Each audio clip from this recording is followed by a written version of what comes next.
Sejam todos bem-vindos ao nosso 9º programa. Para essa edição, preparamos um assunto especial para vocês. Você já acordou de madrugada e sentiu que não estava sozinho no quarto? Já viu alguma coisa que certamente não era desse mundo? Então aumente o volume, que hoje nós vamos falar sobre tudo que é sobrenatural. Meu nome é Matheus Bump. Eu sou Eduardo Sotili. Eu sou a Daniela Dallagnol. Olá, galera. Aqui é o Pirata. E esse é o Fio Desencapado Cast. Sobrenatural, que ultrapassa o natural, fora das leis naturais. Para começar a entrar nesse assunto, vamos começar do começo. Vamos falar dos medos e das primeiras experiências sobrenaturais da nossa infância. Sotili, conta pra gente o que te causava calafrios. De criança, a primeira coisa assim de terror, sobrenatural que me vem à cabeça era no domingo à tarde, no programa do Gugu, quando eles mostravam as reportagens sobre o chupa-cabra. Isso aí me dava um medo, cara, que era apavorante. Bom, a única coisa assim que eu lembro que eu tinha bastante medo, que minha mãe assistia na quinta-feira de noite, era o Linha Direta. Era muito assustador, eu tinha muito medo, eu sempre subia dormir quando minha mãe ligava a TV pra ver. Eu vou dizer, o primeiro medo, cagaço que eu tomei mesmo foi numa propaganda, acho que foi no SBT, do filme A Hora do Pesadelo, que o Freddy Krueger aparecia e ele falava alguma coisa, tipo, que ele ia te pegar, que ele ia te encontrar nos teus sonhos. Eu lembro que eu saía Nossa, eu nunca vou esquecer da cena de vendo aquilo e eu estático assim, depois saindo correndo desesperado de medo do Freddy Krueger. Meu primeiro medo chega a ser engraçado, porque é muito antigo, eu devia ter mais ou menos uns 2 anos de idade, eu não sei nem como é que eu lembro disso, e era uma abertura do Fantástico, era abertura, eu sei que eu tinha 2 anos porque eu até pesquisei, ela foi uma abertura dos anos 80, eu nasci em 88, que eram umas mulheres saindo da água e tal, e sei lá, aquilo era meio estranho, e me traumatizou um pouco, porque o filho da puta do meu pai fazia eu assistir pra parar de ter medo ainda por cima. E aí eu me assustava mais ainda, né? Já que a gente tá falando de programa de TV, uma outra coisa, não sei se vocês lembram, eram Histórias que o Povo Conta, que passava no programa do Ratinho. Eu não lembro se era uma vez por semana, mas tinha um dia que era o Histórias do Povo Conta, e teve um que era do Gaiteiro Fantasma, que daí eu lembro que eu tava assistindo no quarto, cara. Eu desliguei a TV e fui pra sala com minha mãe, velho, porque eu tava apavorado do Gaiteiro Fantasma, cara. Eles faziam tipo uma reconstituição, né? Tipo Linha Direta, meio muito bosta, não era? Não, era tipo Hermes e Renato a produção, assim, era exatamente isso aí. Até eu queria falar do meu medo ali do chupacabra, que existe uma versão atual, não sei se você sabe, existe a versão atual do chupacabra, que é o chupacu de Goianinha. Pior é que é verdade, cara. Tem uma coisa que vocês não lembraram do Histórias que o Povo Conta. Tem uma época que quem apresentava era o nosso querido mestre Gil Gomes. E aí era foda. Do Histórias que o Povo Conta? Claro, tanto é que eu lembro que as 2 histórias que mais me marcaram foi a da Sexta-feira 13, que eu lembro que eu vivia imitando essa história no colégio, que eu sou um imitador nato do Gil Gomes, e tinha uma história do cachorro também que era muito bizarra. E eu lembro que no final, quando eu terminava a história, ele falava Histórias que o Povo Conta. Então eu lembro que teve uma época que quem apresentou foi o Gil Gomes, e ali sim dava de se cagar nas calças. É que a voz dele contribuía pro cagaço, né? Não tem muito. Não, ele era foda, cara. Eu quero ver se vocês lembram disso aqui, cara. Eu acho que foi meu maior medo na infância, velho. Até eu vou dar a dica, se ninguém lembrar, pra procurar, tá? Era uma propaganda, eu procurei até a data, tá? 1992, que era uma propaganda da Fundação Roberto Marinho. Ficava a cara de um menino, o rosto de um menino, e de fundo um som muito macabro, um som meio ambiente. E esse menino, ele ia se transformando num macaco aos poucos. A conga do Beto Carreiro acontece isso, só que é uma mulher. Eu até vou pedir pra vocês pesquisarem Fundação Roberto Marinho, Menino Macaco. Depois eu quero que vocês, tanto vocês quanto os ouvintes, procurem, que vocês vão ver como era bizarro pra uma criança assistir. E ele ia se transformando aos poucos, aquela música ia ficando mais estranha, e vinha um texto sobre... Puta, eu não me lembro sobre o que é o texto, cara. E na verdade é alguma coisa boa, sabe? Eu lembro que era um texto... eu lembro que trazia alguma mensagem importante, não sei o que era, sabe? Só que a transformação dele, cara, eu lembro até hoje, eu me cagava, eu saía correndo, eu chorava, eu entrava em pânico, não é brincadeira. Tanto é que minha mãe comenta até hoje, minha avó, lembra da propaganda do Menino Macaco, te assustava. Falando nisso, Pirata, ontem de noite a gente tava conversando, a gente ficou até umas 5 horas da manhã conversando, eu acho, eu e o Pirata. Aí virou um pra cada lado e dormiu.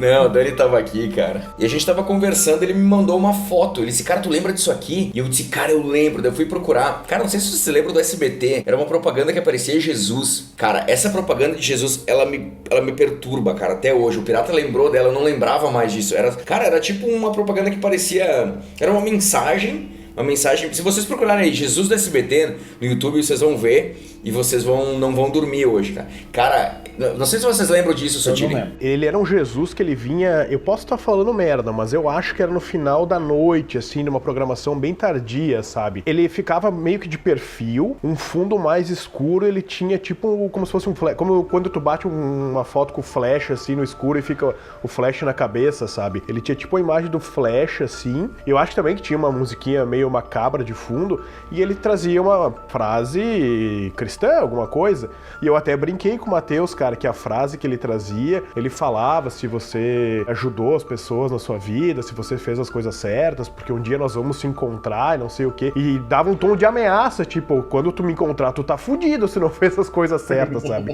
Cara, era bizarro aquele Jesus, velho. O Pirata até hoje treme quando escuta essa mensagem aí, né, Pirata? Não, ontem de noite eu dormi de luz acesa rezando pra não aparecer Jesus, né, cara? E tinha algo que também me assustava quando terminava a programação de noite. Alguns canais ficavam naquela estática, a TV ficava naquela estática, que lembra muito o filme do Poltergeist, né? Isso aí era bem bizarro. Tinha algumas emissoras, eles terminavam e ficava umas listras de várias cores diferenciadas, eu não me lembro se ficava um sonzinho de fundo, acho que ficava um sonzinho tipo um ti.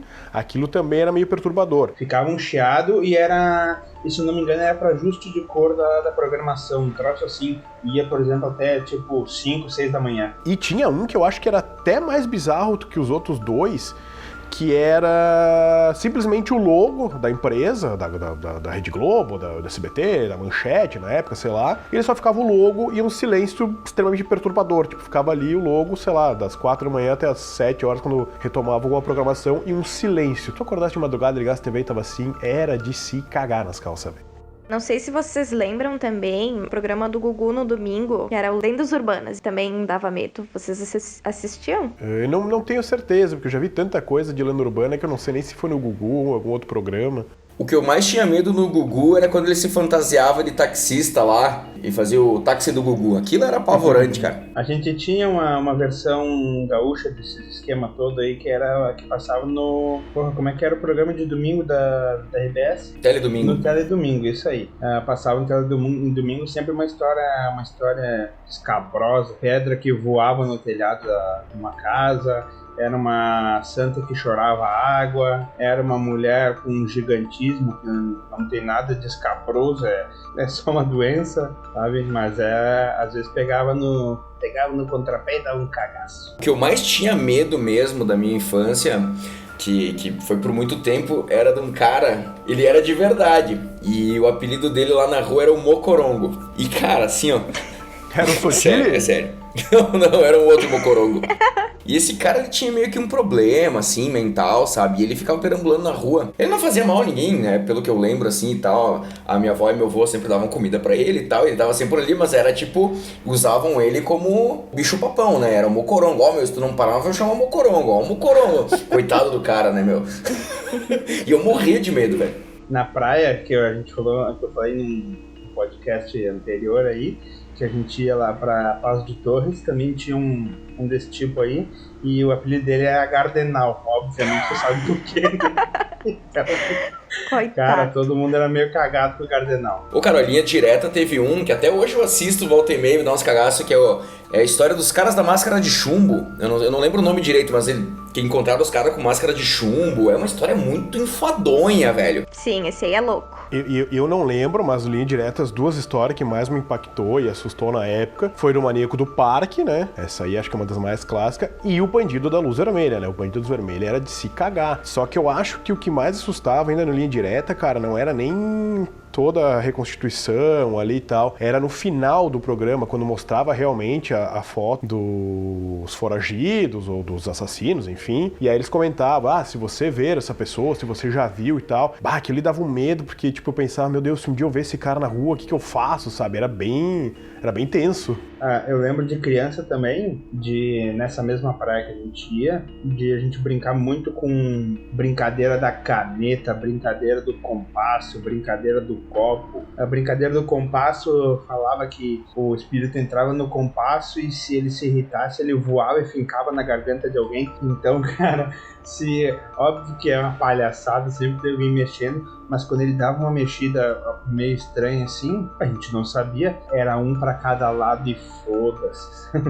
Azar. Deixa o compasso e quem tá segurando lá que se vire. Sendo verdade ou não, eu tô livre, tô fora. Cara, uma menção honrosa que nós temos que fazer aqui antes de tudo, pelo menos da minha parte, o site claro, tinha o assustador.com.br, que era o site, a gente até já comentou no outro podcast, mas tinha o sobrenatural.org, que era um site um pouco mais sério, que ele tratava de vários assuntos desse nível. E anos mais tarde, eu descobri que quem cuidava desse site é o Matheus, do Assombrado, do canal Assombrado do YouTube e do blog assombrado.com.br. Inclusive, esse programa aqui, cara, quero até fazer uma homenagem pra eles, porque, porra, desde o começo, quando eu era mais novo, eu acompanhava o trabalho do Matheus no sobrenatural.org, era um site sempre muito sério, que levavam o sobrenatural a sério. Eles tratam do assunto com muita maturidade. E, inclusive, o que nós vamos fazer hoje de trazer os relatos e trazer esse assunto me veio porque eu sempre acompanhei o trabalho do Matheus, que sempre trouxe isso do jeito muito massa. Então, Matheus e Ana, se vocês escutarem isso aqui, muito obrigado. Eu acho que até essa era uma diferença bem gritante dos dois sites, que o Assustador era mais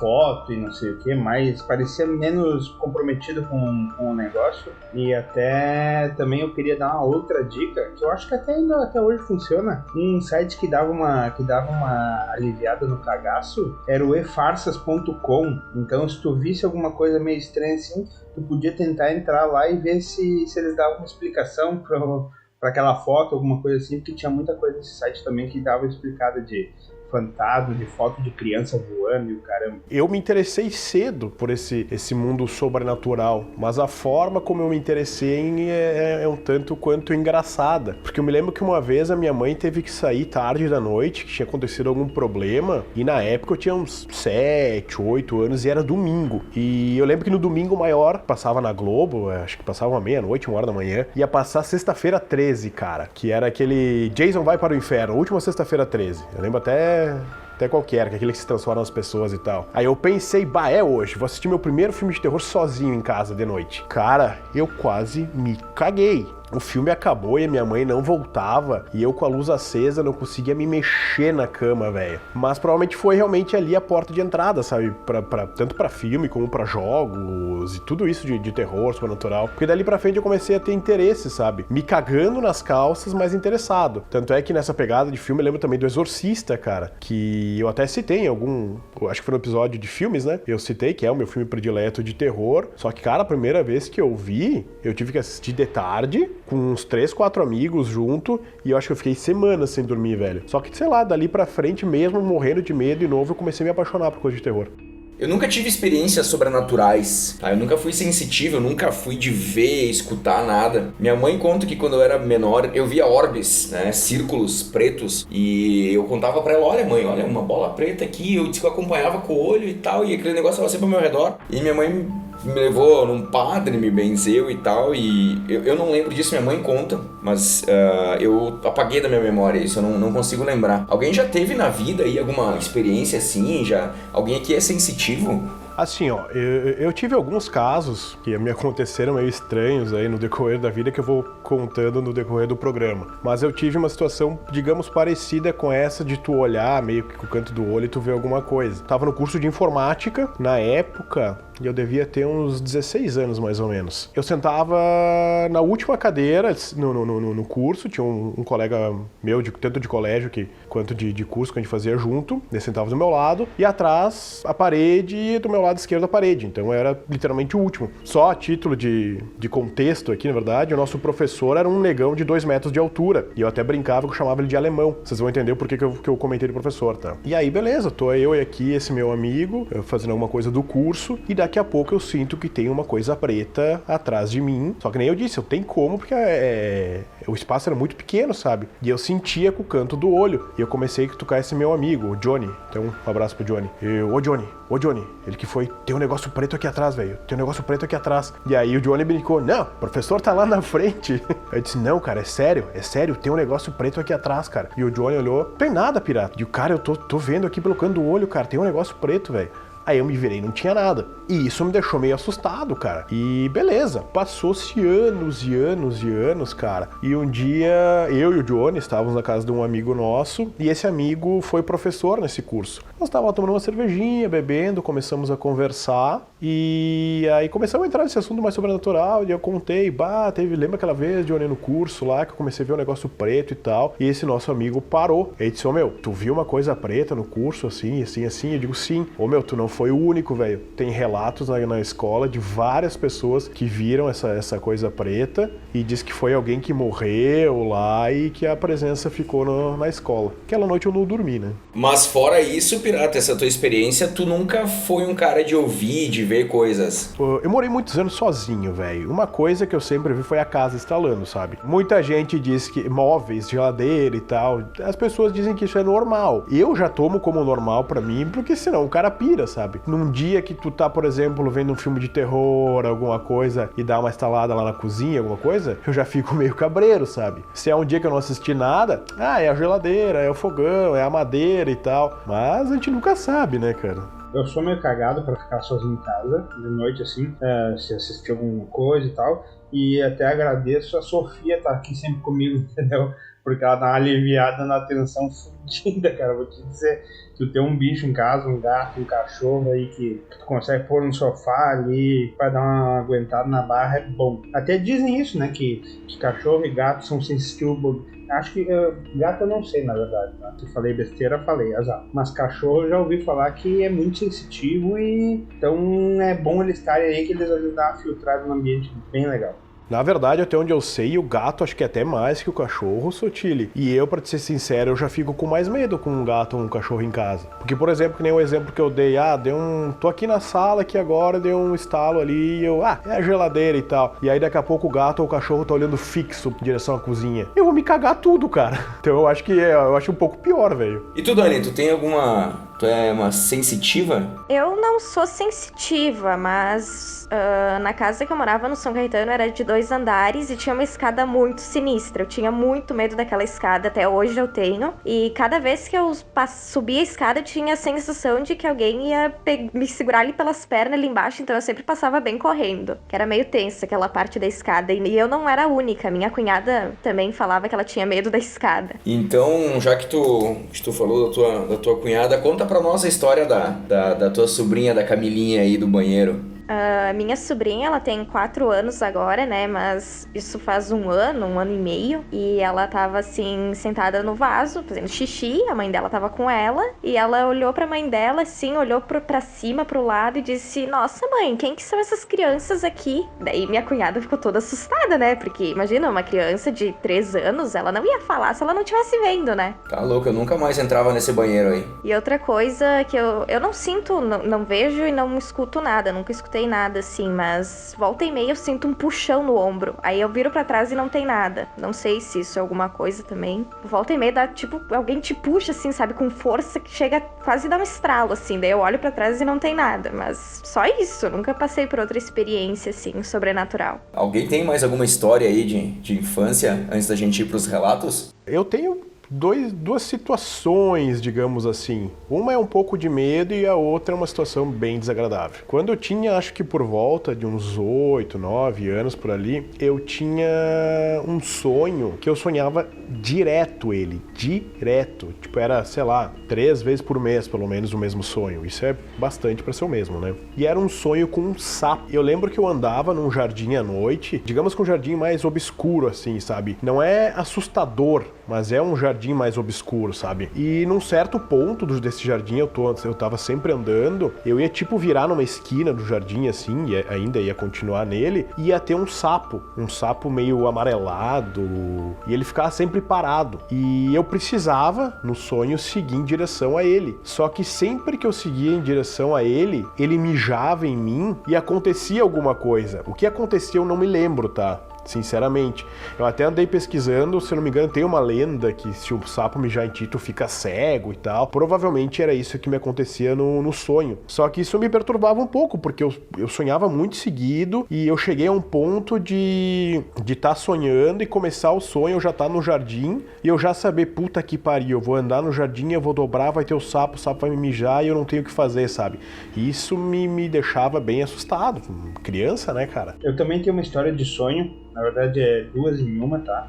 Quando eu era pequeno, eu tinha alguns sonhos que depois de um tempo eu fui saber o nome que se chama que no sonho me acontecia uma experiência fora do corpo. O que acontece? Quando eu ia dormir, no sonho eu acordava em algum lugar de Caxias, só que a minha alma saía do meu corpo, então eu via que eu estava dormindo naquele lugar, certo? E eu saía pela cidade. Minha alma ia pela cidade, dava a volta, não sei o que, e eu tinha certeza absoluta que eu só acordava quando eu voltasse pro meu corpo. Então tinha a parte da ida para algum lugar e ainda a parte da volta até meu corpo, que senão eu não ia acordar. Isso aí me dava um medinho quando eu era criança. E eu contei várias vezes para minha mãe, não aconteceu uma nem duas, foram várias vezes mesmo. E eu lembro inclusive também um outro caso, mas era tudo no mesmo quarto, então eu vou dar uma emendada aqui. Na porta do quarto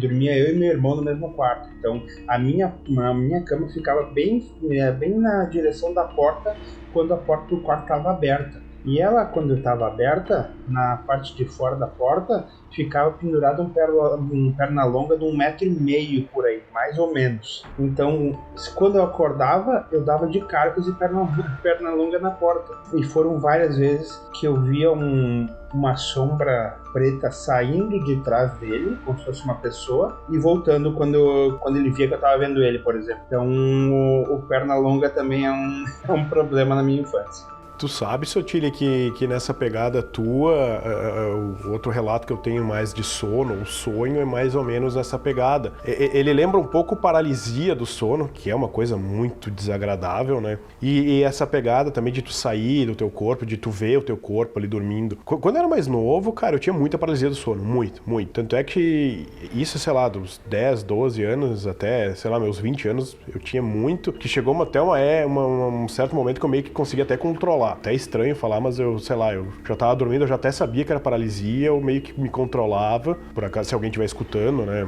e não souber, a paralisia do sono, tu não consegue gritar, tu não consegue te mexer, é apavorante, né? Só que teve uma vez que realmente, acho que eu fiquei semanas sem dormir, cara. Eu tava dormindo, não sei se foi sonho, não sei se é mais ou menos essa pegada do Sotile de ter levantado a alma, o espírito ter saído do corpo, só que eu senti que eu me acordei. E que eu tava no meu quarto, e quando eu me acordei, tinha uma menininha em cima de mim, uma menininha com uma faca na mão. E eu me assustei pra caralho, e eu tentava me mexer e não conseguia, a menina era muito forte, e eu tentava gritar pra minha mãe, eu morava com a minha mãe na época, acho que eu devia uns 13 anos na época, e a voz não saía, muito atrelado à paralisia do sono, isso, sabe? Eu meio que lembro como se fosse até hoje, sabe? Eu tentava me mexer em nada, e a menininha ficava apontando a faca assim pra mim, e daqui a pouco ela veio com a faca, e ela acertou a faca no meu peito, e quando ela acertou, ela entrou, tanto a faca quanto a menina entraram assim pra dentro do meu corpo, sabe? Na hora que entraram, eu senti uma dor muito forte no peito e eu consegui gritar. E aí eu dei um berro assim, estrondoso. E aí até hoje eu não sei muito bem o que aconteceu, porque a dor realmente eu fiquei sentindo, tudo indica que foi um sonho e tal, só que foi muito apavorante, cara. Bom, eu não conseguia dormir durante semanas, cara, porque eu ficava pensando, puta, vai ter a menininha em cima de mim com a faca e tal. Cara, isso foi horripilante. Quando falamos sobre aparições, automaticamente vem na nossa cabeça as aparições de Fátima, mas esse tipo de fenômeno acontece com mais frequência do que a gente imagina. Eles acabam não virando notícia porque algumas pessoas, por vergonha ou medo de serem ridicularizadas, guardam essas histórias para si. A gente vai colocar agora o relato que o Roberto, pai do nosso amigo Pirata, mandou pra gente sobre esse tema. Olá a todos. A narrativa a seguir, eu acredito que impressione ou aguce a curiosidade de muitas pessoas, né? Essas histórias acredito que muitas pessoas devam ter passado por alguma situação semelhante ou interessante ou estranha, na qual eu vou contar. Eu tô com 55 anos, década de 80, acredito que todo mundo teve a sua época de juventude, de namorar na praia, dar aquela banda, e na minha época, né, não é que nem a orla de hoje, que tudo iluminado e tal, vou tentar sintetizar. Enfim, uma namoradinha, vamos dar aquela banda nas dunas, na beira da praia, tudo escuro, tranquilo. Enfim, estamos ali, aquelas coisas todas que não precisa frisar. Aí daqui a pouco eu olho para o mar e tipo de um clarão. Eu digo, Aí eu olhei para cima, tava meio nublado, mas poderia ter aparecido a lua entre as nuvens, né? Mas não foi o caso. Enfim, continuamos na situação, né? E daqui a pouco eu olhei de novo e aquele clarão de novo, é como se passasse assim, uma coisa meio rápida. Aí eu olhei de novo pra cima, digo, até olhei alguma coisa, pudesse ter algum farol, algum carro, alguma coisa nas dunas, né? Chegando, enfim, mas nada, tá?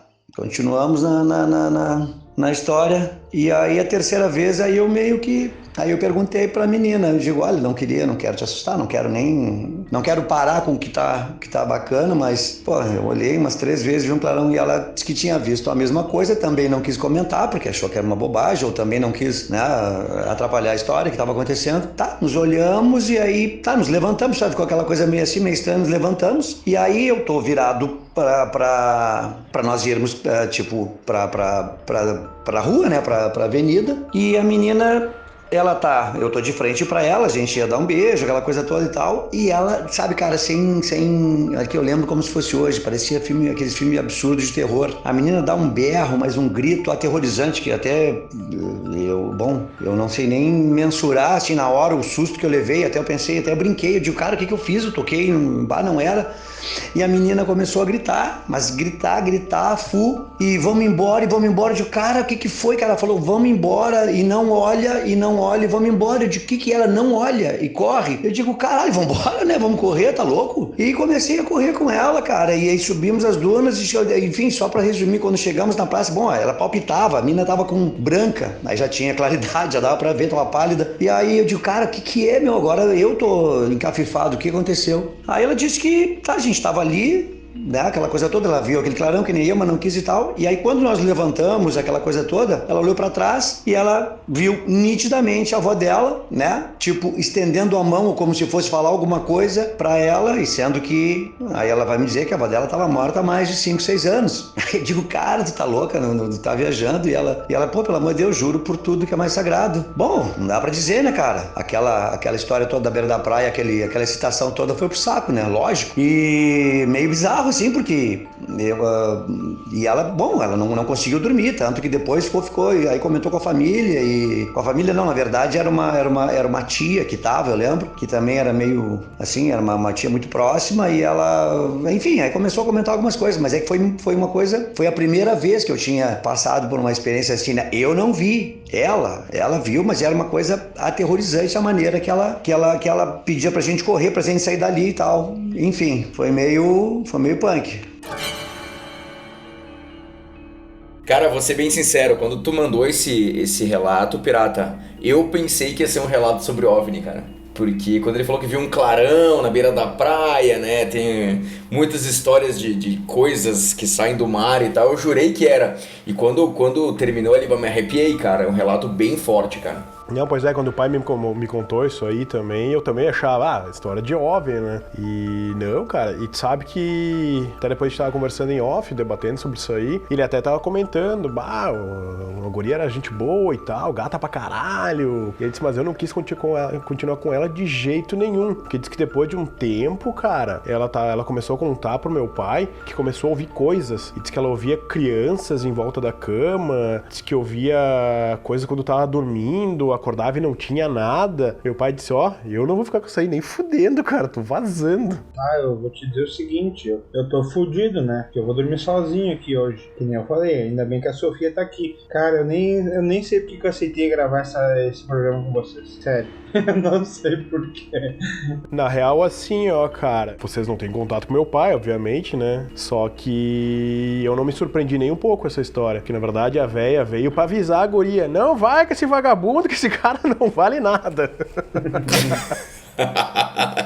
Vou dizer, cara, eu tenho uma concepção sobre esse negócio de fantasma e é uma ideia que eu criei, tá? Talvez, eu não tô dizendo que não é, mas pelo menos é o que eu acho. Por exemplo, quando tu vê um arco-íris, tá? Tu vê um arco-íris, tu consegue enxergar de que cor a que cor. Tu vê do violeta até o vermelho. Pra lá do violeta tem o ultravioleta e do vermelho tem o infravermelho. A gente não consegue ver, mas a gente sabe que tá lá. Então assim, cara, de repente, algumas pessoas, elas conseguem ver algo além do que a gente consegue ver. Eu não vejo nada, tá? Então, de repente, as pessoas que elas entram naqueles transes, que tomam ayahuasca, isso acaba te conseguindo ver alguma coisa que tu não consegue ver, de repente, sabe? É que nem o cachorro escuta coisas que a gente não consegue escutar. Mas é porque não existe, eles estão loucos? Não, porque eles têm um preparo pra escutar coisas numa frequência que a gente não escuta. Então, às vezes as pessoas falam de fantasma, eu vi fantasma, cara, vou dizer que duvido? Eu não vi, mas eu vou dizer que o cara não viu?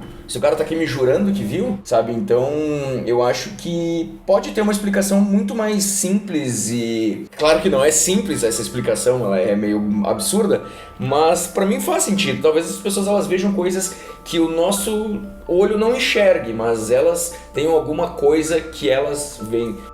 E ali nessa situação ali do meu pai, ele disse que viu um clarão, etc e tal, a mina também viu, só na hora ali que levantou e tal, em teoria a avó dela surgiu pelas costas do meu pai, no caso, né, e só a menina viu, tanto é que ela disse, corre, não olha pra trás e tal. Eu acho que eu teria olhado pra trás, cara, depois de uma certa distância, né, com certeza, mas eu acho que eu teria olhado pra ver se eu teria visto também, sabe. Acho que se meu pai tivesse virado, acho que ele teria visto também, cara, porque como ele já começou a ver a situação da luz e tal, provavelmente se ele tivesse virado ele ia ter visto a avó dela e acho que estaria meio traumatizado até hoje, cara. Na verdade, eu ia comentar que de repente a avó dela veio pra dar um aviso pra ela, né, conversar alguma coisa. Quando tu fala que ela veio avisar, quer dizer que ela não está aqui, ela estava numa outra dimensão e veio avisar. Eu estudo é uma palavra, mas enfim, eu leio muito sobre experiências de quase morte. Eu não acredito que o nosso corpo esteja atrelado à o que algumas pessoas chamam de espírito, alma, eu chamo de consciência. Acho que a consciência, depois que acaba aqui, ela vai pra um outro lugar e não tem por que ter mais conexão com isso aqui, sabe? Até os espíritas que me desculpem, mas eu, por exemplo, a partir do momento que eu morrer, que eu for pra um outro lugar, cara, eu não volto aqui, mas nem que me obriguem, velho. Não sei o que vocês acham sobre isso. Eu espero que aqui não seja o final, que tem outra coisa, mas o cara ficar vagando por aqui, o cara é porque ainda tá devendo alguma coisa, né? Tá precisando fazer alguma coisa pra finalizar, porque passar todo esse sofrimento que passa em vida e ainda continuar aqui depois pra assombrar os outros é meio complicado. O pirata, a gente já sabe que ele já viu alguma coisa com o canto do olho. Algum de vocês já chegou a ver alguma coisa um pouco mais sinistra, assim, tipo, de ver, assim, tu dizer, puta que pariu? Eu, de novo. Tu? Aham. Sou todo ouvidos. Uma vez estávamos em Porto Alegre, e isso já mais velho, por volta dos 20 anos de idade. A gente estava num bar bebendo, eu e os amigos, e depois nós íamos pra dormir na casa de um casal de amigos que morava em Viamão. Beleza, enchemos a cara no bar lá e tal, eram as 4h30, 5 horas da manhã, pegamos um táxi, acho que a gente entrou em 5 no táxi, porque eu lembro que a gente estava numa galera, foi uma troca pro taxista, e como era de madrugada e tal, ele deixou. Só pra contextualizar, de Porto Alegre até Viamão, na madrugada acho que levava uma meia hora mais ou menos. Desse percurso aí de uma meia hora, 10 minutinhos mais ou menos, pegava-se uma estrada bem escura. E beleza.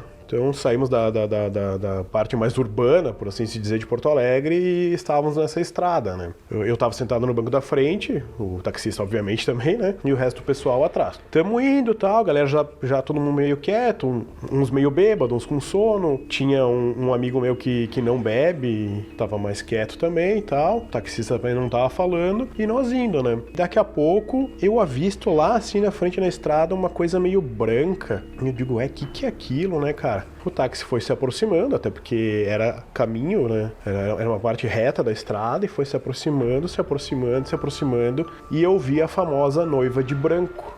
Existe muito a lenda da noiva de branco. E eu vi a noiva de branco no meio da estrada. Não preciso dizer que eu me caguei, né? Beleza, o táxi passou, a noiva ficou pra trás e um silêncio dentro do táxi. Um silêncio, passou uns 5 minutos, um silêncio. E eu com aquilo na minha cabeça, digo, meu Deus, o que era aquilo? Meu Deus, eu devo estar muito bêbado, eu devo estar vendo coisa, não é possível, cara. Chegou uma hora que eu não aguentei e eu peguei e falei, pelo amor de Deus, alguém viu aquilo? Na hora que eu falei isso, cara, o taxista foi de um lado pro outro, disse, meu Deus, achei que era só eu. A galera atrás, meu Deus, achei que era só eu. Todo mundo viu, cara. Todo mundo viu, tinha uma noiva de branco. Não se sabe se foi alguém querendo fazer uma pegadinha, uma drogada, se realmente era uma assombração, se realmente é a lenda da noiva, mas nós vimos. Tanto é que quando a gente chegou lá em Viamão, o taxista não queria ir embora, porque tinha que voltar para Porto Alegre, queria dormir na casa do meu amigo e tal. Eu não vou dizer que foi tão assustador, porque eu tava numa galera, a gente tava no carro, o cara tava meio chumbado, então já ficou mais tranquilo. Como tinha o taxista e um amigo meu que não bebe, então a gente sabe que não era a alucinação da bebida, né?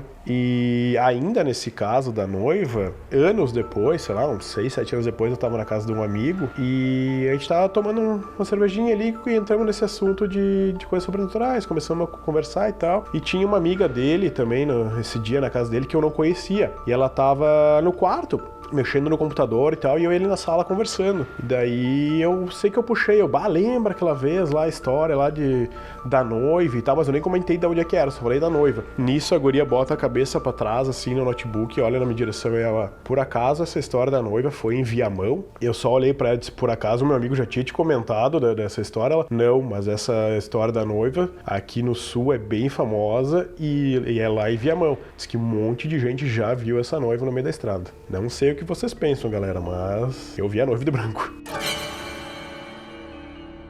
O Brasil é um país com folclore muito rico. Até a gente escutou a história da noiva de branco do pirata, principalmente da questão de lendas. E quem nunca ouviu a história do Saci, Boitatá, Mula Sem Cabeça, o Curupira. Agora a gente vai trazer um relato do nosso amigo Pedro Castro, que ele já apareceu aqui no Fio Desencapado no episódio 2 do TT, falando sobre a lenda mais famosa do Rio Grande do Sul, que é o lobisomem. Confere aí. Fala galera do Fio Desencapado, beleza?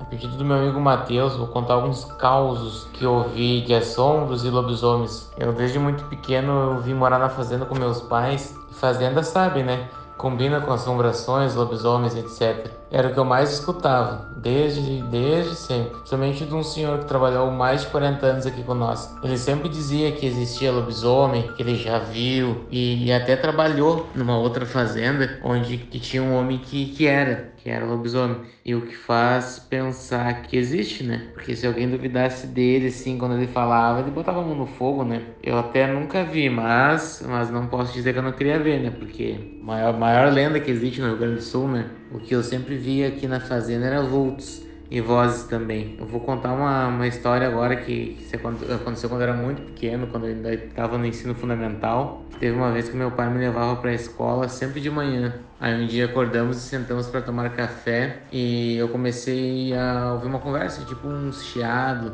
sem dar para entender muita coisa. E eu olhei pro meu pai e perguntei se ele escutou, ele disse que sim. Bom, ele disse que não era nada, não sei o que.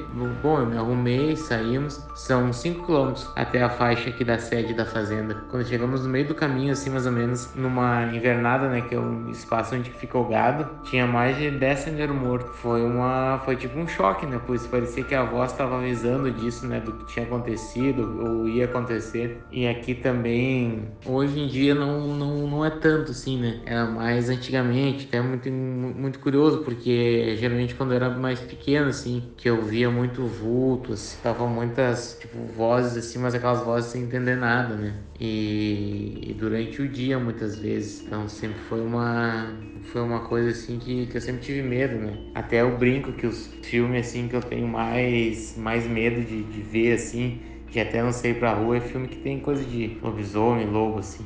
É bem curioso, né? Bem engraçado, porque pra muita gente isso não existe, né? Mas como eu falei ali, né? Por morar em fazenda e coisa, eu sempre tive um pouco de medo dessas coisas. Ah, e também tem mais uma coisa que o pessoal, assim, que eu chamo de pessoal de fora, assim, de fazenda e pessoal antigo, o lobisomem na crença deles não é como em filme, né? Que relata em filme, eles é como se fosse tipo um espírito que pode entrar tanto em pessoas, animais, enfim, qualquer ser vivo, digamos assim. Essa parte assim é bem interessante, assim, faz a gente pensar, né? Porque aquilo de filme é bem fictício, assim, né? Mas essa parte assim de ser tipo um espírito, uma entidade, já fica uma coisa mais pra gente ficar pensando.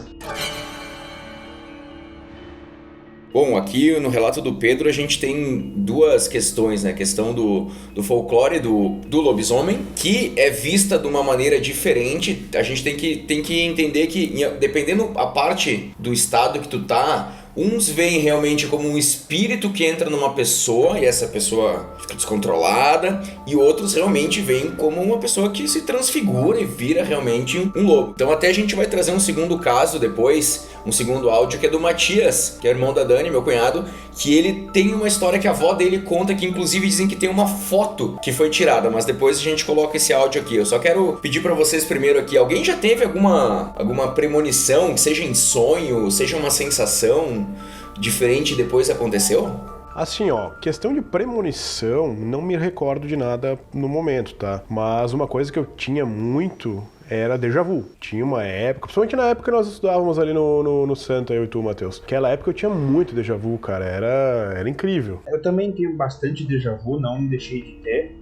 Eu tinha bastante quando era criança e continuo até hoje, cara. Que pareça, não sei a explicação, mas acontece, não vou dizer seguido, mas acontece várias vezes, de tu ter certeza que tu já viu aquilo, ou que tu já esteve naquele lugar ali com aquelas pessoas específicas e tal. É bem intrigante isso aí. Cara, eu vou dizer, eu nunca tive premonição assim, coisa, mas eu sou muito bom em acertar carta ou o dado que vai cair, né, Dani? Quando a gente joga canastra é um inferno, né? Vem um 6 de ouro, e não é que vem um 6 de ouro mesmo? Me diz o número da Mega Sena de quarta-feira aí, então. Ô Dani, tu tem alguma história, não precisa ser tua exatamente, mas de premonição, alguma coisa assim? Ou o próprio déjà vu, alguma coisa assim? Então, eu também já tive bastante não, alguns déjà vu, né? Mas faz muito tempo que eu não tenho, é que nem os puxão no ombro, faz tempo que não acontece. E história com lobisomem, alguém já chegou a ouvir? Tirando a história do lobisomem do Arvoredo do Mano Lima, quem não é do Rio Grande do Sul aqui, por favor, procure Mano Lima, lobisomem do Arvoredo. É o hino não oficial do Rio Grande do Sul. E depois procura a história oficial do lobisomem do Arvoredo, que realmente existiu, né? Que é bem punk. Eu já contei aqui que uma vez por ano um amigo nosso vem de Dublin pra cá e alguma coisa que ele tem que fazer é ir pescar. Então a gente pega 4 ou 5 dias aí, tira de folga e vai pescar. A gente estava pescando o ano passado, a gente vai sempre pescar no começo do ano, em janeiro, fevereiro, dormindo e tal, cada um na sua barraca, e do nada, no meio da madrugada, um choro de uma criança. Mas um choro de uma criança, mas olha, alto demais, cara, muito alto e apavorante. E daí eu acordei, eu não sei se os outros acordaram, mas eu acordei e deu aquele frio na espinha, coisa mais feia, né? Aí parou, aí consegui voltar a dormir, aí de manhã, conversando com os guris, vocês ouviram, não ouviram? Todo mundo tinha ouvido. Até que um veio e falou, não se preocupe que isso aí é um bicho que tem no mato, que o choro é igual. Se eu não me engano é o graxaim, tá? Que tem bastante ali pros lados de Jaquirana e tal. Cara, de madrugada tu ouviu um troço desse, vocês não têm noção de quão parecido é com o choro de uma criança. É de se apavorar. Mato é o lugar propício pra tu ver, tu ouvir, é bem complicado, cara. Cara, vou dizer, eu fui 10 anos escoteiro e a gente acampava muito, e eu já passei por situações assim que tensa, sabe? Da gente se olhar assim e dizer, meu Deus, tomara que não seja nada, vamos esquecer, porque senão o cara fica louco, velho. E uma coisa é o mato de manhã e de noite, cara, cara, assim, ó, parece que tu tá num outro lugar. É muito, assim, ó, quem viveu em mato sabe disso. O mato é uma coisa de manhã e de noite, cara, é outra coisa, não é a mesma coisa. Bom, agora a gente vai colocar o áudio do Matias, que ele também fala sobre o lobisomem, uma história, é um pouquinho diferente, é um outro panorama, mas é uma história bem tensa. Vamos lá. A história que minha avó conta até hoje, né? E meu falecido avô também confirmou a história, né? Contou também a mesma história ali, que na época que eles moravam em Vacaria, que eles sempre foram bem pobres, assim, sempre moravam meio retirados, assim, sabe? Onde tinha bastante mato, né? E o avô e a avó contam ali que teve uma época lá que dentro de um cemitério eles viram um lobisomem, até fotografaram. Alguém conseguiu, não sei exatamente quem, conseguiu fotografar o lobisomem lá dentro do cemitério. Diz que na foto, ou não tenho certeza se meu avô viu pessoalmente, assim, ou se foi só pela foto ali, diz que o lobisomem estava dentro do cemitério comendo restos dos sebos de velas ali que o pessoal acendia para os entes queridos, né, que tinham falecido, que estavam no cemitério, enfim. Cara, eu pagaria muito por essa foto. Ah, não. Eu também ia querer muito ver essa foto. Eu até pedi pra Dani, quem que tem essa foto que nós vamos buscar? Ah, a Dani falou que deve estar lá por Vacaria, em algum parente. Cara, eu preciso ver essa foto. Eu preciso, porque é uma foto bem antiga, ela deve ser muito antiga. Com certeza não deve ser falsa, porque, né? E eu tenho muita curiosidade, cara. Essas fotos antigamente aí, pode até não ser o lobisomem, mas até o formato quando tu bate essas fotos mais antigas, ainda mais no cemitério e tal, ela já fica bizarro o suficiente pra tu te cagar, cara. Pior. É que nem aquelas pinturas lá que tinham em casa de vó, de criança chorando. Estão ligados nessas pinturas, assim. Que tem tipo como se fosse uma foto, uma pintura, uma criança chorando. E tem histórias de casas, por exemplo, na Europa, que pegaram fogo e ficou só a parede onde estava esse quadro aí em pé. Eu ia muito na casa da minha tia, em Farroupilha. Eu tava sempre por lá, sabe? Quando eu era mais novo, eu tinha minhas duas primas. E a gente tava sempre lá por Farroupilha. E eu e meu primo, a gente ficava a família toda reunida. Esses tempos eu fui na casa do Diego, aqui do Fio Desencapado, que ele é meu primo. E eu disse pra minha tia, Giga, aconteceu alguma coisa quando eu era pequeno no sótão da casa. E eu não consigo lembrar porque minha mente, ela bloqueou. Eu lembro de subir eu e o Thiago porque tinha alguma coisa que a gente não podia ver lá. E eu lembro depois de estar desesperado porque eu vi alguma coisa que não era pra mim ter visto. E a Giga falou, tu quer saber o que tinha lá em cima, Matheus? Tinha um quadro de uma criança chorando. Eu disse, como assim, Giga? E ela me contou que esse quadro ficava no quarto da minha prima. E minha prima, ela conversava com alguém que morava embaixo da cama dela.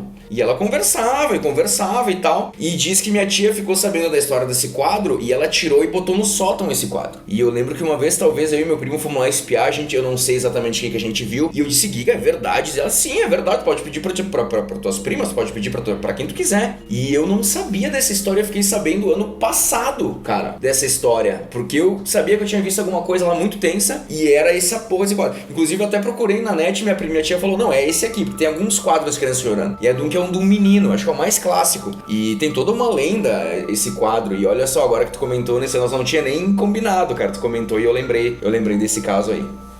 Bom, antes da gente seguir pro próximo relato aí, eu vou dar uma acalmada nos nervos aqui, principalmente do Sotile, que tá muito nervoso. Eu sinto na respiração dele que ele tá muito tenso. O próximo relato, acredito que vai ser do meu amigo Sandro, que ele vai mandar, tá? A cidade da onde a avó dele é cheia de histórias. Já ouviram falar do Minotauro lá? Tem histórias de tudo que é coisa. E lá tem o tal do bulisomem, não é o lobisomem, cara. Que é um cara da cidade que ele é a cara de um lobisomem. Ele realmente é a cara de um lobisomem, velho. Só que em vez de chamar ele de lobisomem, ele é chamado de bulisomem. E ele é tipo um ícone lá, cara. Tanto é que a primeira vez que eu visitei a cidade, há muitos anos atrás, a gente foi pra passar o ano novo, e tem muita gente que tá morando fora da cidade e tal, e também foi passar o ano novo lá, os amigos do Sandro, né? E aí eu lembro que a gente se encontrou e tal, e tava chegando os amigos, e a galera, em vez de pensar, hoje é ano novo, vamos encher a cara, vamos beber, vamos ver as gatinhas e tal, a galera só queria saber se o bulisomem ia estar na festa, cara. Ia ser a felicidade da galera chegar lá e ver o bulisomem, cara. E realmente, eu cheguei lá na festa, tava ele num canto tomando cerveja lá, o cara é a cara de um lobisomem, velho. Sabe quando você tá assistindo TV de noite e parece que naquele canto da sala que fica mais escuro tem alguém ali te observando? Então agora a gente vai ouvir um relato do nosso amigo Sandro, que ele conta uma experiência bem tensa dele. Isso era quando eu morava em São João.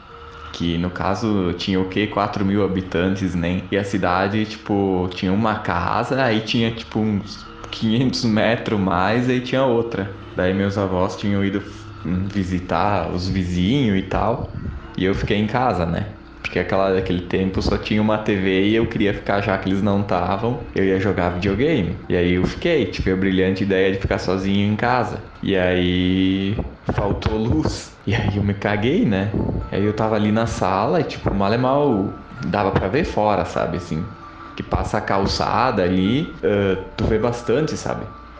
E aí eu tava olhando pra fora, né, e tipo, com a casa fechada. E aí nisso passou um treco meio estranho, assim, tipo uma pessoa, assim, só que parecia bater mais ou menos na cintura de uma pessoa, assim, o tamanho, sabe? Era um treco meio cinza, meio, não sei, sabe? Meio esverdeado. E eu me caguei quando eu vi aquilo, né? E tipo, eu abri a porta pra, sei lá, pra não me sentir trancado, não sei, pra qualquer coisa sair correndo, sabe? E eu sentei no sofá. E aí eu sentia um negócio que tava do meu lado e eu via só pelo canto do olho, sabe? E tipo, eu comecei a suar frio, começou a me dar... Tipo, eu fiquei tão nervoso que começou a me dar ânsia de vômito, sabe? E tipo, eu não conseguia olhar, eu sabia que tinha... sabia que tinha. Parecia que tinha um negócio ali, mas eu não conseguia olhar pro lado. E eu já tava apavorado, assim. E aí até que uma hora, tipo, simplesmente... sumiu assim, sabe? E aí eu saí correndo lá fora. Fiquei ali fora da casa da avó, que tinha a luz da lua ainda, assim, sabe? Fiquei um tempo assim, daí voltou a luz, aí eu entrei, sabe? Mas, tipo, foi bem aterrorizante, assim, sabe? Tipo, tu sentia e tu tem a sensação de que tem algo do teu lado e, tipo, eu não conseguia olhar, sabe? Tipo, eu tava totalmente apavorado e imóvel, assim, eu não conseguia nem me mexer, eu só conseguia me mexer o olho, sabe? E aí, uma ânsia de vômito, sabe? Um treco estranho, um cheiro, sei lá. Isso ficou, tipo, tanto que nem hoje ainda. Eu tô com 30 e poucos anos e, tipo, não consigo dormir lá sozinho. Sem condições. O Sandro aí é meu amigão de anos, né, cara? E a cidade da avó dele ali, eu comentei antes a história do bulisome, né? Então eu conheço tanto a cidade quanto a casa da avó dele. Quando a gente ia pra lá, eu ficava na casa da avó dele, né? E a casa da avó dele é esse estilo de casa mais antiga, sabe? Com aqueles quadros preto e branco, alguns meio puxados pra aquele amarelado, sabe? E realmente, se tu ficar ali de bobeira na casa da avó dele, tu fica meio desconfortável, sabe? Porque essas casas antigas parece que elas dão essas sensações estranhas. Até teve um outro caso que ele me comentou também. Uma vez a gente tava conversando e tal sobre esse tipo de assunto, e ele contou uma outra história meio bizarra ali da casa também. Eu confesso que eu não lembro ao certo, mas se eu não me engano foi a avó do Sandro que contou pra ele essa situação, e ele contou pra mim, tá? Mas enfim, ali na casa tem um porão, tá? E em um dos quartos tem um alçapão que dá direto no porão. Só que pelo lado de fora tu pode entrar também no porão e tal, né? E só pra constar, né? Antes de eu seguir na história, quando eu ia pra lá na casa dele, me botavam justamente pra dormir no quarto onde tinha o alçapão, né? Óbvio, né? Só pro cara já se cagar, né, cara? E aí diz que uma vez começou uns barulhos vindo do porão, tipo umas batidas no alçapão, sabe? E a avó do Sandro meio que chamou o nome do avô dele. Sabe quando tu acha que o som tá vindo de uma certa pessoa e tal, e tu pede pra essa pessoa, se for ela, pra parar, pra ela ter paz, esse tipo de coisa, sabe? E o avô do Sandro já era falecido, obviamente, né? E aí diz que em seguida, assim, que ela meio que conversou como se fosse com o avô do Sandro falecido, que tava batendo, supostamente fazendo barulho no alçapão que vinha do porão. Diz que parou, né? Faz muito, muito tempo que ele me conta essa história, então tá meio bêbado até, posso ter perdido alguma coisa no meio do caminho, mas eu lembro que teve mais uma situação meio estranha nessa casa, então ela parece que não só essa casa, como essa cidade traz algumas coisas meio sobrenaturais. Agora o Pirata falou sobre casa antiga. Quando eu vou visitar meus parentes lá no Vale Real, lá nos Alemão, as casas, elas são, claro, algumas, né, das casas ainda são muito antigas. São casas com 100 anos, 90 anos, pra mais. Essas casas, uma coisa que me deixa meio desconfortável é pé direito muito alto, sabe? A iluminação, ela fica mais abaixo, então fica muito escuro, sabe? E o pé direito alto, e é uma coisa que me incomoda. Casas com pé direito muito alto, eu acho uma coisa um pouco estranha. Não sei o que vocês acham, ou é alguma loucura minha, que eu tenho várias dessas pequenas loucuras assim. Cara, eu acho que Casa que dá uma sensação estranha, eu concordo com o Pirata. Nessas casas de interior, com chão de madeira, parede de madeira, casa que normalmente elas são um andar só e são grandes pra caramba, sabe? Isso aí que eu acho que é mais propício pra esse tipo de coisa, porque aí tudo estrala de madrugada, quando muda a temperatura, a madeira estrala, aí tu já interpreta como outra coisa.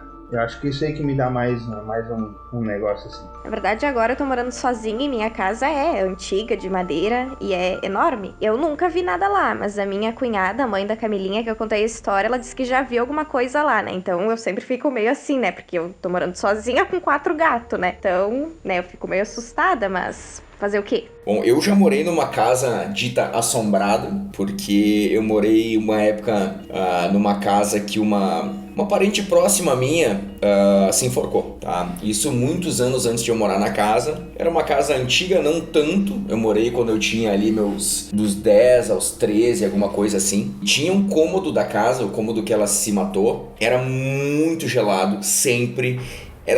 Tu entrava, parecia que tu tava entrando num outro coisa. Mesmo sabendo só depois que eu saí da casa, que me contaram realmente o que aconteceu, eu sabia que tinha acontecido alguma coisa ali, mas a família não gostava de falar. Teve uma situação bem intensa dentro da casa, que aconteceu naquele quarto, inclusive com uma aparição, tá? Uma aparição, mas isso é uma história para outra hora. Mas eu vou te dizer o que eu sentia dentro daquela casa. Quando eu entrava, parecia que me sugava as energias daquela casa. Era muito pesado. Inclusive, eu até comentei com o Pirata ontem, que chegou num momento que eu sabia que tinha alguma coisa ali. Não era uma coisa ruim, mas era uma coisa pesada. Inclusive, eu jogava videogame de noite de costa para um corredor e para uma sala escura, que a gente deixava sempre a sala escura, imagina, de noite, minha mãe tinha que dormir, tinha que trabalhar no outro dia. Eu jogava videogame no meio da sala, na TV não tinha nada atrás de mim. E eu jogava ali e parecia que o escuro vinha e me abraçava. Eu me sentia protegido naquela casa, mas eu me sentia protegido por alguma coisa estranha, sabe? Então foi uma época bem estranha da minha vida, assim. Eu sentia, nunca vi nada, mas eu tinha certeza que dentro daquela casa era alguma coisa. Inclusive o Diego, eu acho que ele comentou num podcast que quando ele ia na casa da minha avó, ele tinha que passar por essa casa e ele passava correndo. E até hoje é uma coisa, quando tu passa lá, tu dá uma ligeirada no passo, assim, porque é uma sensação muito estranha. Sabe que Sandra aí comentou sobre alguma coisa estranha que aconteceu na casa ali, né? Fora e dentro, né? A Dani comentou sobre casa, tu comentou sobre casa. E eu lembrei que há uns 2, 3 anos atrás, ali em Porto Alegre, o meu apartamento, ele era um apartamento bem pequeno. Tu entrava pelo corredor, tu abria a porta, entrava, tinha um corredorzinho bem pequeno. Em seguida, tu pegava a esquerda, já era a cozinha e pra frente a sala. Depois os outros cômodos. O que acontece? Tinha uma luz no corredor ali quando tu entrava, a luz da cozinha, obviamente, depois da sala era mais lá na frente. E essa luz do corredor, na entrada, eu dificilmente ligava ela. Primeiro porque o horário que eu chegava do trabalho ainda tava meio que de dia, assim, ainda dava para enxergar legal. E geralmente eu chegava com alguma coisa de mercado e tal, então ao invés de eu ligar a luz do corredor, eu já ligava a luz da cozinha, para facilitar. Mania, sabe? E aí aconteceu uma situação, eu lembro que era horário de verão ainda por cima, então ia escurecer lá por quase 9 horas, né? E cheguei do trabalho, acho que era umas 6, então nem que eu quisesse ligar a luz não ia fazer sentido, mas eu não liguei, né? Beleza, 2 da manhã, 3 da manhã, sei lá, provavelmente 3 horas da manhã, que é o horário bizarro, né? Tô dormindo, eu me acordo e tem um clarão dentro de casa, um clarão estranho refletindo. Eu morava no 10º andar, era o último andar, não tinha prédios de frente pra minha janela, e um clarão bem estranho. Eu digo, puta, mas que clarão estranho, como é que clarão? Eu pensei, deve estar a lua cheia e a lua tá refletindo, não faria nenhum outro sentido, né? Mas, curioso, levantei, e quando eu levantei, fui em direção à sala para ver se era a luz da lua, olhei pro corredor e a luz do corredor tava acesa, e eu tenho certeza mais que absoluta que essa luz não foi acesa. Bom, né, não preciso dizer que tu vai mais umas 2 semanas sem dormir. Eu, na minha cabeça, queria acreditar que, sei lá, passou uma lagartixa em cima do interruptor e trocou e acendeu a luz, mas sei lá, sei que foi foda de acordar 3 horas da manhã, provavelmente devia ser, e uma luz do nada ligada em casa e tu mora sozinho. É bem punk. Bom, já que tu falou de casa, cara, deixa eu contar uma situação bizarra que aconteceu esse ano aqui ainda. Eu tava com o celular e como aqui em casa tem a casa e atrás tem a garagem, com o salão de jogos em cima, enfim. Eu peguei o celular e disse, vou mostrar pra minha mãe isso aqui, tava na internet. Quando eu saí da porta, eu deixei ela meio encostada, que eu já ia voltar, tava frio, deixei ela meio encostada. E eu fui pra trás, só que quando eu cheguei na porta da garagem, são alguns 5 passos, 6 passos, a internet caiu, porque tem um repetidor lá atrás, mas é uma bosta. E eu disse, porra, vou voltar pra carregar aquela imagem, salvar e mostrar pra mãe. Quando eu cheguei na porta, assim, ó, tipo, eu não perdi de vista a porta, digamos assim, eu só tava de costa pra ela. Mas se ela tivesse fechado, eu teria ouvido. E ela tava quase encostada, ainda pra bater um vento pra fechar ela, realmente, uma porta pesada, cara. Quando eu voltei, a porta tava fechada, só que a porta não tava só fechada. Nesses 6 metros que eu andei, a porta trancou. E eu disse, meu Deus, a porta tá trancada. Eu bati, eu disse, será que minha mãe tá aqui dentro e trancou? Daí eu disse, bom, deixa ela trazer. Fui lá ver, minha mãe tava lá atrás, na garagem lá. Eu encontrei minha mãe e disse, mãe, tu trancou a porta? Eu disse, Matheus, eu tô aqui atrás. Como é que eu tranquei a porta? Eu disse, mãe, a porta tá trancada. Tu trancou? Eu disse, não tranquei. Daí minha mãe, braba, já pensou, o que esse piada de merda fez? Chegamos lá, eu expliquei pra minha mãe, aconteceu isso. Só que aconteceu uma coisa nesse meio do caminho, que eu lembro que quando eu cheguei na porta pra carregar de volta, antes de encostar na maçaneta, me deu uma queda na pressão de 1 grau, mas de 1 grau, vocês não estão entendendo, e o celular começou a dar pau, o celular começou a ficar preto e coisa, e antes de eu botar a mão na fechadura pra entrar, e o celular começou a bloquear, passar, e o meu celular é novo, cara, começou a passar pro lado, e como se tivesse a tela dando pau, e me deu realmente uma sensação muito estranha, me deu uma queda na pressão fodida que não me dava fazia muito tempo, e nisso quando eu fui botar a mão, trancou, e disse, meu Deus, que coisa estranha, consegui recarregar o bagulho, que eu tava na porta de casa, já funcionou a internet, voltou a funcionar o celular, consegui baixar. Disse, mãe, a porta está trancada. Matheus, vai ver que a porta bateu com o vento e trancou. Disse, mamãe, a porta não bateu, a porta tava... Enfim, eu olhei lá, resumindo, a gente teve que entrar com uma chave extra que tinha na garagem pela porta da frente. Tem a porta da cozinha, a porta da frente, a gente entrou pela porta da frente. Quando a gente foi ver, realmente tinha uma volta, tinha dado uma volta a chave. Então, não bastou a porta fechar, alguém deu uma volta na chave. E daí eu fiquei muito ressabiado aquela noite. Eu fiquei muito, até hoje quando eu conto essa história, a galera, o menino bateu a porta e fechou. Mas velho, não bateu, primeiro não bateu a porta. Eu teria escutado a porta bater, porque quando bate com o vento tu sabe que dá um barulho. Eu tava 5 metros dali, eu não tava dentro da garagem. E essa história até hoje muito mal explicada. Toda essa conjuntura dos fatos hoje é muito estranha pra mim, sabe? Eu não sei exatamente o que aconteceu, mas é uma situação estranha. Alguém já passou por alguma coisa parecida com isso? Eu só queria comentar que provavelmente quem trancou a porta foi a mesma pessoa que puxa a Dani pelo ombro. Ai, para, credo. E essa história do Matheus é verdade, porque ele gravou um vídeo pra mim no WhatsApp e disse, olha, Dani, a porta trancou, minha mãe tá lá atrás, o Tomás não tá em casa, não tem ninguém em casa, a porta tá aqui chaveada, nós não temos chave pra entrar, ficamos trancado pra fora. É verdade, isso aí, fiquei com medo também. E realmente, quando eu entrei em casa, eu também entrei gravando. E mostrei, tá trancada aqui dentro, minha mãe tava junto comigo e tal. E eu não sei que fim teve esse vídeo, mas enfim, não tem nada demais, só uma porta trancada, né? Mas realmente foi muito estranho, foi uma coisa muito atípica. E aquele negócio de quando, antes de chegar na porta, começar a dar pau no celular e eu me dar uma queda na pressão fodida, cara. Eu nunca tinha passado por nada parecido, não sou sensitivo, não. Mas foi uma situação ímpar, assim, uma coisa muito estranha. Inclusive nessa sala, nessa cozinha, na verdade, quando tu entra na cozinha, a gente é gringo, né? Tem a porta de entrada, o hall de entrada, só pra bonito. A gente usa a cozinha, inclusive na cozinha a gente faz as refeições. A sala de jantar foi usada 3 vezes pra jogar board game. Então ali nessa copa, digamos assim, eu tava jogando com a Dani, eu acho que a Dani vai lembrar disso, e a gente tava jogando um jogo chamado Marco Polo. Esse jogo tem alguns dados coloridos, e são 5 dados de cada cor. Eu tava com o vermelho, e eu peguei meus 4 dados, e um deles caiu. Ele bateu na mesa, no tabuleiro, ele bateu na minha coxa, porque eu fui tentar pegar ele, né, com a coxa assim, bater pra ver, e ele caiu no chão. Só que ele não fez barulho quando ele caiu no chão. Não fez barulho nada, ele simplesmente desapareceu. Tu lembra disso, Dani? Sim, lembro. Foi bem tenso. E eu comecei a ficar louco procurando a merda do dado, porque ele caiu, porque ele bateu no meu joelho. Não era possível que ele batesse no meu joelho e voltasse pra mesa. E, eu louco, brabo procurando, porque imagina o jogo do Jonathan, né? E nisso minha mãe chega, porra, mas tá aqui, Matheus, os 5 dados, não são 5 dados? Eu, sim, são 5 dados. Estão aqui na mesa. Velho, esse dia eu falei pra Dani, puta que pariu, tem o que essa parte da casa aqui que acontece umas coisas bizarras? Simplesmente, cara, o dado bateu no meu joelho porque eu tentei bater nele e foi pro chão. Quando foi, eu perdi ele de vista. Só que não deu barulho. E estavam todos na mesa, cara. E era o dado vermelho, porque são 5 dados vermelhos, 5 dados azuis, 5 dados, sabe? São 5 de cada cor, assim. E foi uma situação muito, muito estranha mesmo. Tinham tomado algum negocinho ou estavam... Não, na pureza, 100%. Não, eu tô sempre sóbria. Tá sempre sobra, é por isso que tá vendo tanta assombração. É, pode ser. Bom, pra terminar, eu quero fazer uma pergunta pra vocês. E essa pergunta é bem simples. Dani, tu acredita em assombração? Ah, eu acredito. Acreditar, eu acredito. Nunca vi, mas eu acredito. Eu acredito. Acredito sim, que nem a Dani, nunca vi nada, mas acredito sim. Pirata, tu acredita em assombração? Não, são muito mentirosos.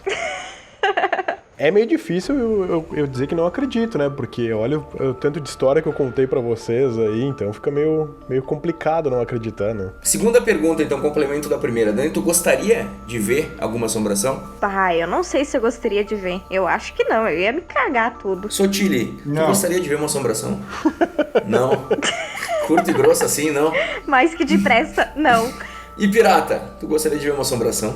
Cara, eu já vi a noiva, tu quer que eu veja mais o quê? Chegamos no final de mais um programa. Quero agradecer a disponibilidade do Sotile, do Pirata e da Dani. Agradecer também você que ouviu a gente até aqui. Agradecer nossos apoiadores Start Invest Brasil, Hive Up e a galera da banda Passo Incerto. Siga o Fio Desencapado Cast no Facebook e no Instagram, @Fio Desencapado Cast. Você pode encontrar a gente no YouTube, no Deezer, no Spotify e no Castbox. Um forte abraço, tenha uma boa noite e até a próxima. Queria agradecer o pessoal que ouviu a gente até agora. Torcer para que tenham bons sonhos. E eu não sei como é que vai ser essa noite. Espero que ocorra tudo bem. Valeu.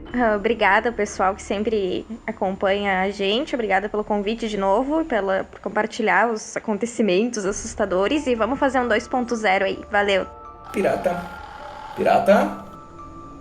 Alguém tá escutando Pirata? Não, aqui não. Não.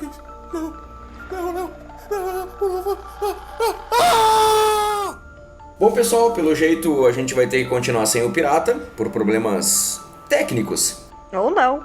A gente se vê na próxima.